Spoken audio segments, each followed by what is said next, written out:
L'autorité parentale, telle que cela est défini par la loi, codifiée dans le Code civil, c'est un ensemble de mesures mises en place par le législateur pour garantir l'intérêt de l'enfant. Du point de vue scolaire et en tant qu'enseignant, l'enfant, il a besoin d'un encadrement. Un encadrement relatif à sa formation scolaire, mais aussi à sa formation professionnelle et sociale. Il a besoin de cet encadrement à l'école, mais au-delà de l'école. Parce que l'école ne peut pas faire ce travail. Donc il doit y avoir une jonction de ces deux milieux-là, de ces deux pôles-là. À 10 ans, en sortant du CM2, les enfants souvent parlent mieux, écrivent mieux que les parents et prennent un certain pouvoir culturel sur les parents, au niveau de l'enseignement même, qu'ils travaillent bien ou pas bien, et d'où l'importance aussi, non seulement d'une meilleure alphabétisation des migrants, et en particulier des femmes, quand ils reviennent à la maison, ils reparlent dans leur langue d'origine, et d'autre part, bien aider aussi à l'aide scolaire des enfants pour qu'ils assurent mieux leurs devoirs et suivre une scolarité normale. Un enfant, du point de vue familial, qui n'a pas les bases pour pouvoir converser, échanger avec les autres acteurs de la société, pour protéger lui-même sa vie civile, il y a de fortes chances qu'il ne se retrouve pas dans le système social dans lequel il évolue. Si on n'a pas un logement, on ne peut pas indiquer un enfant dans une petite maison insalubre.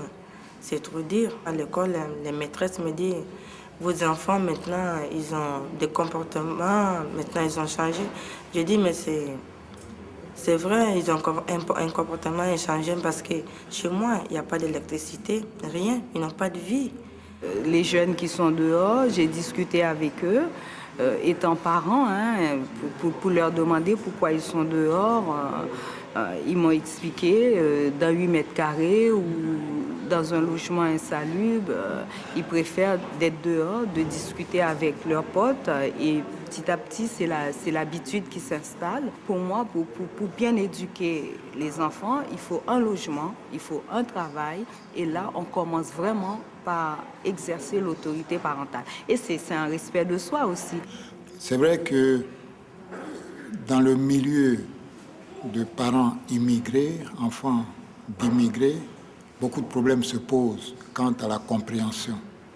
Quant aux conditions de vie des familles issues de l'immigration, ce qui rend les enfants un peu rebelles. Et de là découlent toutes les dérives. L'enfant se prend pour un adulte alors qu'il n'en est pas un. L'enfant se prend pour quelqu'un qui peut lui-même assurer sa propre survie, alors que cela engage la responsabilité des parents. Un enfant mineur ne peut pas quitter, par exemple, le domicile sans l'autorisation de ses parents, parce que juridiquement, ils sont responsables. Nous, on avait été éduqués d'une autre façon en Afrique. Dieu merci, on n'est pas en Afrique, on est en France. Nous, l'autorité parentale, c'est quelque chose de... Je peux dire que vous arrivez dans une famille, vous trouvez l'autorité parentale qui existe, qui est là. C'est à prendre ou à laisser. Mais aujourd'hui, on ne peut pas réprimander les enfants. Ici en France, il va appeler l'assistance sociale, il va appeler les flics, et ça va faire tout un système, des choses, tout un tas de choses.